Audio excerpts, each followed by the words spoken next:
Hello, welcome back.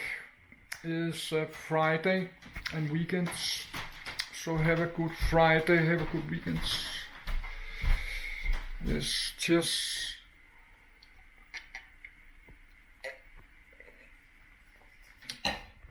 I've been up since 7:30. I have made video more than 2 hours. I got my YouTube money today, Friday 24, but I already paid some bills. I made my budget for next month. My payments to my credit card did drop like $2 next month, but I've spent like $300 on my MasterCard credit. My body weight got 4 kilos up, 113 kilos, so my body weight get up a lot. So, but I have eaten a lot of food this November and chips and candy, so I had to stop do that. I'm uploading my Danish video. So now I like to go to my bed, just relax, do nothing. But before I do nothing, I will read this 10 a.m. I will read about batteries.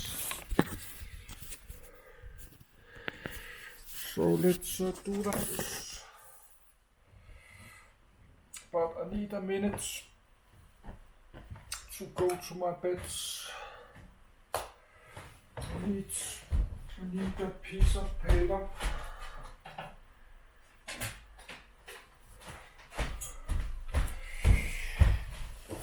So I need it for upload to YouTube.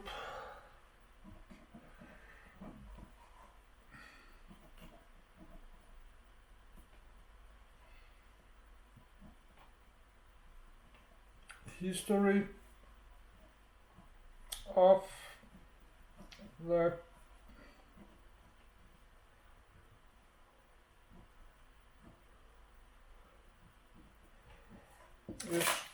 history of the battery. Let's read about that, but I need a minute. I need a minute to go to my bed.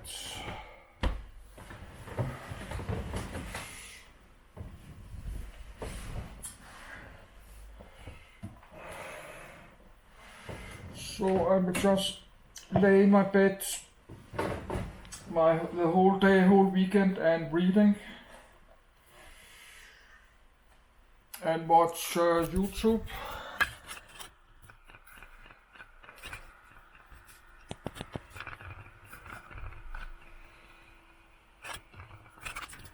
Yes, I like to learning something new. It's why I do it.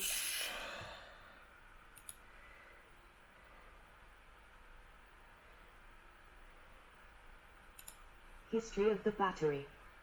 A voltaic pile, the first chemical batteries provided the primary source of electricity before the development of electric generators and electrical grids around the of the 19th century.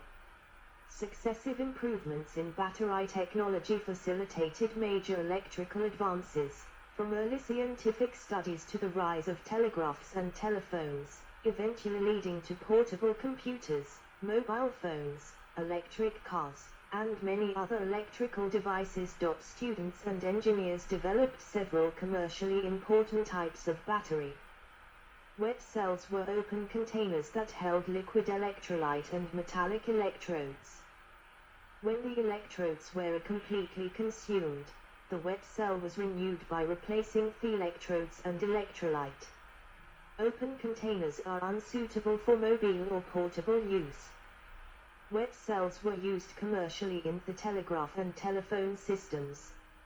Early electric cars used semi-sealed wet cells. One important classification for batteries is by their life cycle. Primary batteries can produce current as soon as assembled, but once the active elements are consumed, they cannot be electrically charged. The development of the lead-acid battery and subsequent secondary or chargeable types allowed energy to be restored to the cell, extending the life of permanently assembled cells. The introduction of nickel and lithium-based batteries in the latter half of the 20th century made the development of innumerable portable electronic devices feasible, from powerful flashlights to mobile phones. Very large stationary batteries find some applications in grid energy storage, helping to stabilize electric power distribution networks. Invention.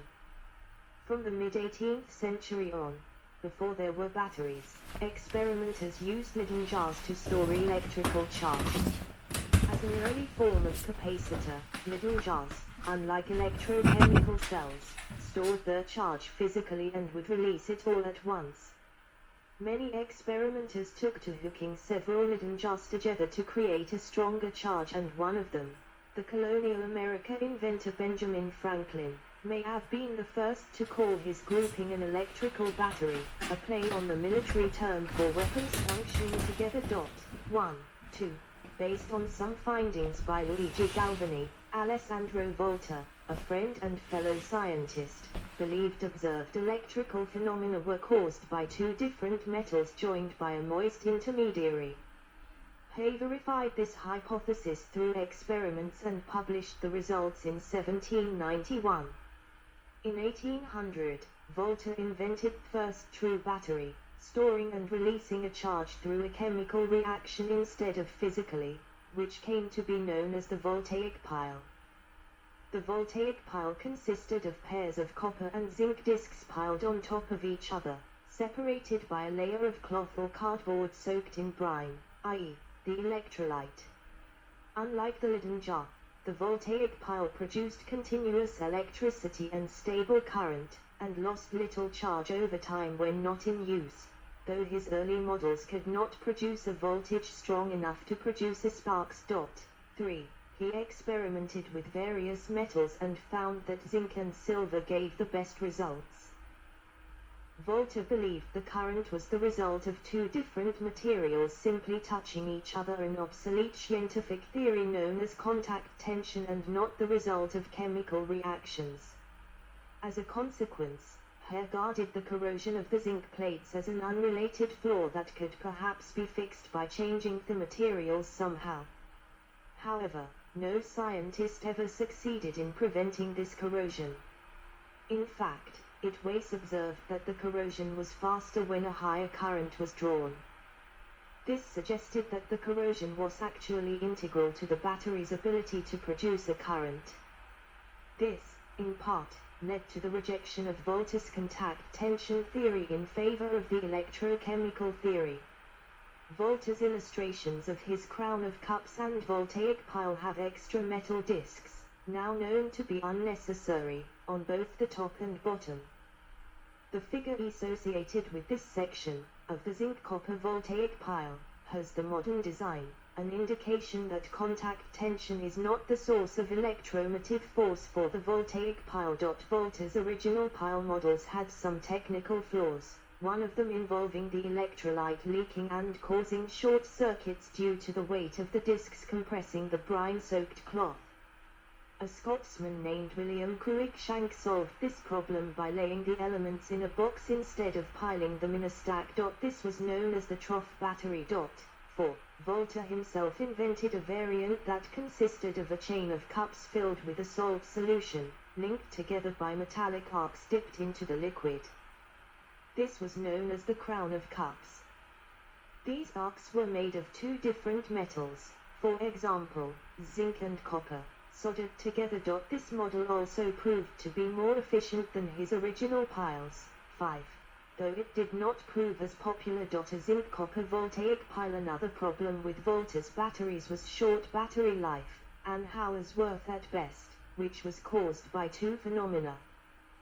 First was that the current produced electrolyzed the electrolyte solution, resulting in a film of hydrogen bubbles forming on the copper, which steadily increased the internal resistance of the battery. This effect, called polarization, is counteracted in modern cells by additional measures. The other was a phenomenon called local action, wherein minute short circuits would form around impurities in the zinc, causing the zinc to degrade. The latter problem was solved in 1835 by the English inventor William Sturgeon, who found that amalgamated zinc, whose surface had been treated with some mercury, didn't suffer from local action. 6. Despite its flaws, Volta's batteries provide a steadier current than Leyden jars, and made possible many new experiments and discoveries, such as the first electrolysis of water by the English surgeon Anthony Carlisle and the English chemist William Nicholson. First practical batteries. Daniell cell. An English professor of chemistry named John Frederick Daniell found a way to solve the hydrogen bubble problem in the voltaic pile by using a second electrolyte to consume the hydrogen produced by the first. In 1836, he invented the Daniell cell, which consists of a copper pot filled with a copper sulfate solution, in which is immersed an unglazed earthenware container filled with sulfuric acid and a zinc electrode. The earthenware barrier is porous, which allows ions to pass through but keeps the solutions from mixing. The Daniell cell was a great improvement over the existing technology used in the early days of battery development and was the first practical source of electricity. It provides a longer and more reliable current than the voltaic cell. It is also safer and less corrosive. It has an operating voltage of roughly 1.1 volts. It soon became the industry standard for use, especially with the new telegraph networks. Schematic representation of Daniell's original cell. The Daniell cell was also used as the first working standard for definition of volt, which is the unit of electromotive force. 7. Bird's cell. A version of the Daniell cell was invented in 1837 by the Guy's Hospital physician Golding Bird, who used a plaster of Paris barrier to keep these solutions separate. Bird's experiments with this cell were of some importance to the new discipline of electrometallurgy. Porous pot cell. Porous pot cell. The porous pot version of the Daniell cell was invented by John Dancer, a Liverpool instrument maker, in 1838. It consists of a central zinc anode dipped into a porous earthenware pot containing a zinc sulfate solution. The porous pot is, in turn, immersed in a solution of copper sulfate contained in a copper can, which acts as the cell's cathode. Use of a porous barrier allows ions to pass through but keeps these solutions from mixing. Gravity cell. A 1919 illustration of a gravity cell. This particular variant is also known as a crowfoot cell due to distinctive shape of the electrodes. In the 1860s, a Frenchman named Calaud invented a variant of the Daniell cell called the gravity cell. This simpler version dispensed with porous barrier. This reduces the internal resistance of the system and, thus, the battery yields a stronger current. It quickly became the battery of choice for the American and British telegraph networks, and was widely used until the 1950s. The gravity cell consists of a glass jar, in which a copper cathode sits on the bottom and a zinc anode is suspended beneath the rim. Copper sulfate crystals are scattered around the cathode and the jar is filled with distilled water. As the current is drawn, a layer of zinc sulfate solution forms at the top around the anode. This top layer is kept separate from the bottom copper sulfate layer by its lower density and by the polarity of the cell. The zinc sulfate layer is clear in contrast to the deep blue copper sulfate layer, which allows a technician to measure the battery life with a glance. On the other hand, this setup means the battery can be used only in a stationary appliance, or else the solutions mix or spill. Another disadvantage is that a current has to be continually drawn to keep the two solutions from mixing by diffusion, so it is unsuitable for intermittent use. Poggendorf cell.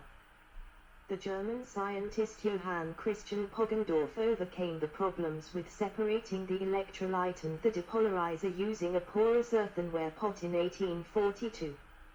In the Poggendorf cell, sometimes called Greenet cell due to the works of Eugene Greenet around 1859. The electrolyte is dilute sulfuric acid and the depolarizer is chromic acid. The two acids are physically mixed together, eliminating the porous pot. The positive electrode, cathode, is two carbon plates, with a zinc plate, negative or anode, positioned between them. Because of the tendency of the acid mixture to react with the zinc, a mechanism is provided to raise its zinc electrode clear of the acids. The cell provides 1.9 volts. It was popular with experimenters for many years due to